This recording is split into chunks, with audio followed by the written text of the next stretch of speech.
avions de la France. Nos armes qui portent nos drapeaux tricolores, qui brillent sous les rayons d'or du soleil qui de l'aube du jour les illumine tour à tour. Moi je trouve que dehors, moi je trouve que ça nous endort, sous les sons de nos clairons et de nos tambours. C'est bien comme dans les petits bourgs de la France.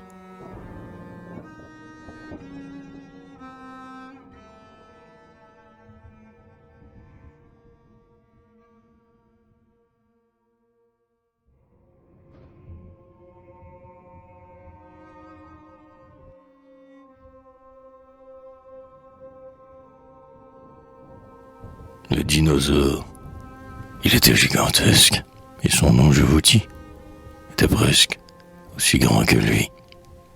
Il s'appelait Dinosaurus, et puis ce n'est pas tout, il s'appelait aussi Brontosaurus et Amphibie. Qu'en pensez-vous?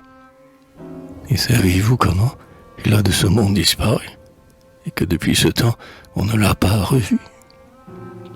C'est ce que, de vous dire, il m'est venu l'idée. Et j'espère que me lire, vous vous amuserez. Il était bien méchant, et vous pourrez vous-même en juger. Et peut-être plus méchant que je ne le trouve, vous le trouverez même. Une fois dans un jardin, ce méchant animal était entré où le chien était à son travail. Le chien était le maître de la maison. Il lui dit d'une manière bien polie: « Monsieur, dont je ne connais pas le nom, vous n'avez pas d'affaire ici. » Mais l'autre se mit à rire et l'assomma. Et même, il fit bien pire. Il le mangea. Lorsque du chien la femme et les enfants virent cela, ils prièrent Notre-Dame de punir ce meurtrier-là. Aussi leur prière fut exaucée, et l'Éternel le jeta dans la mer et le changea en sel. Maintenant que j'ai satisfait votre curiosité, je vais vous dire ce qui arriverait s'il n'avait cessé d'exister. Si en ce monde il était aujourd'hui, nous serions de ce monde tous à jamais partis. Car s'il avait de vivre continuer, il nous aurait comme moucherons gobés.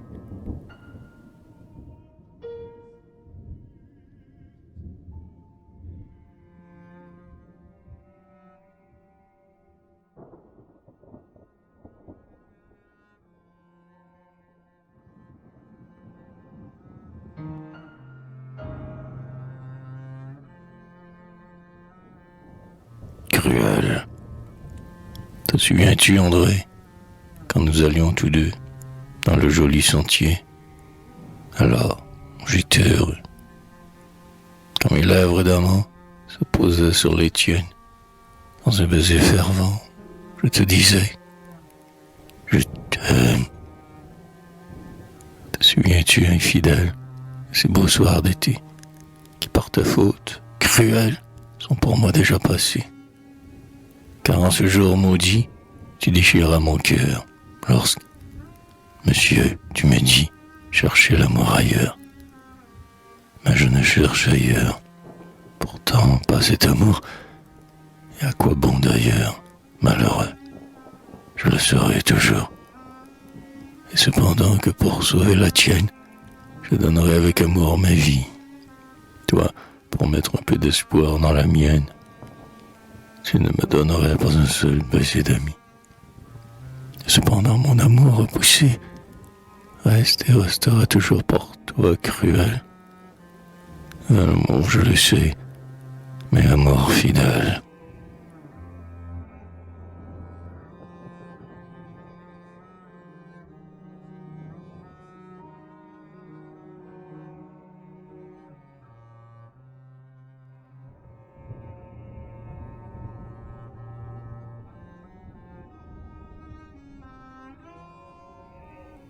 Lucille, depuis que je vous ai quitté.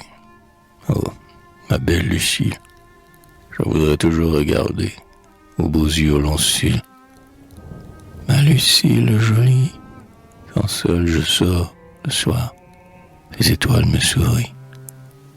Mais pour moi tout est noir, car loin de vous, chérie, mon cœur est toujours sombre.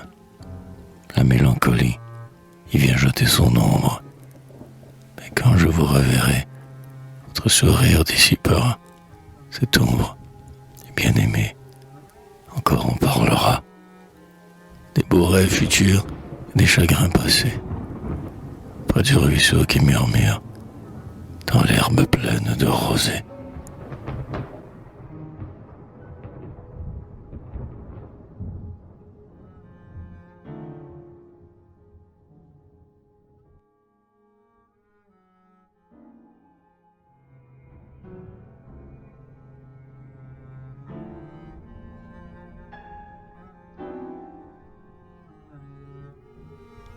L'automne, entre les feuilles aux vives couleurs, le soleil aux rayons ardents, se mire dans le ruisseau qui pleure, il fait danser mille diamants.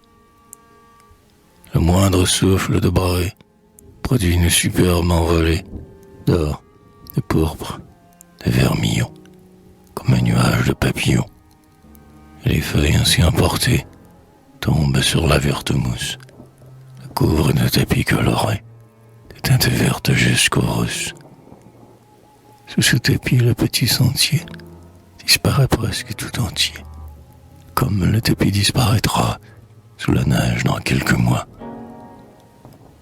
Et les oiseaux, transis de froid, quittent nos ramiers et nos bois, et partent par la voie des airs, vont se chauffer dans les déserts.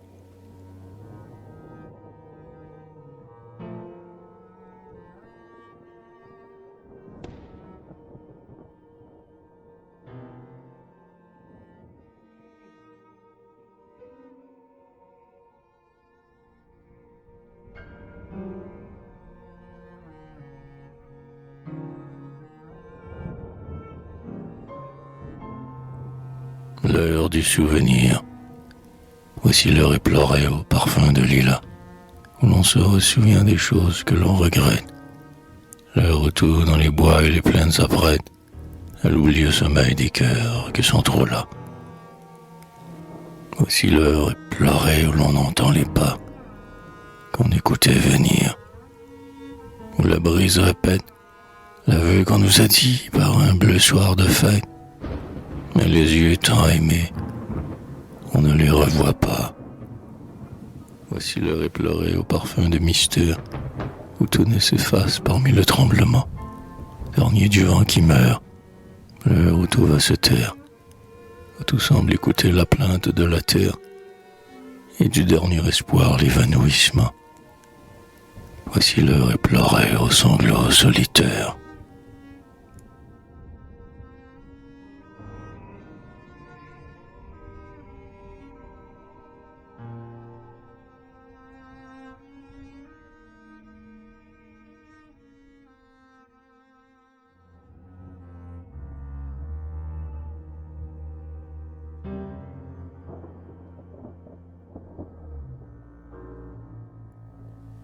La mort du fou.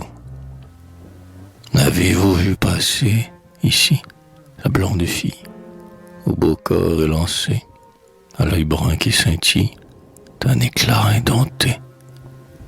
Vous l'avez vue aller, là-bas, la blonde fille, et sa leste cheville a gravi le rocher, et son corps s'est penché sur l'eau noire qui brille, puis s'est élancé. Ah, ah, la blonde fille. Ah, ah, son fiancé. Non, laissez-moi passer. Ah, ah, je vais aller au fond pour l'embrasser.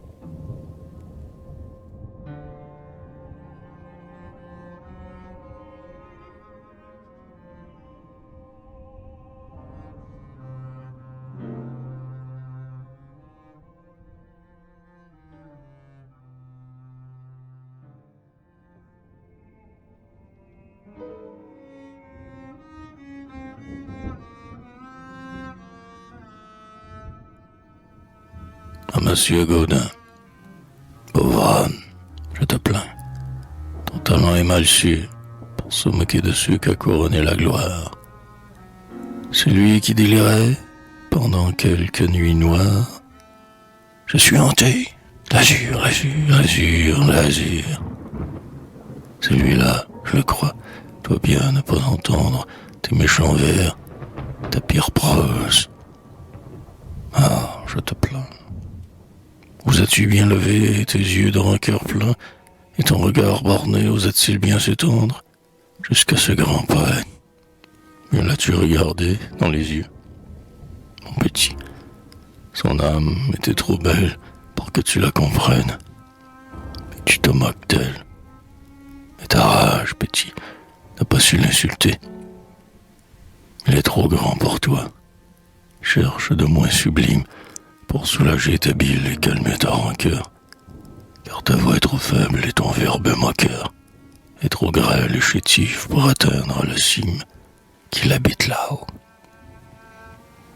Il faut t'en prendre à toi, à ta sottise, être borné à la pâleur, à ton cœur exigeant de beauté, sans ardeur que celle qui s'efforce avec son souffle froid d'insulter aux élus que le ciel divinise.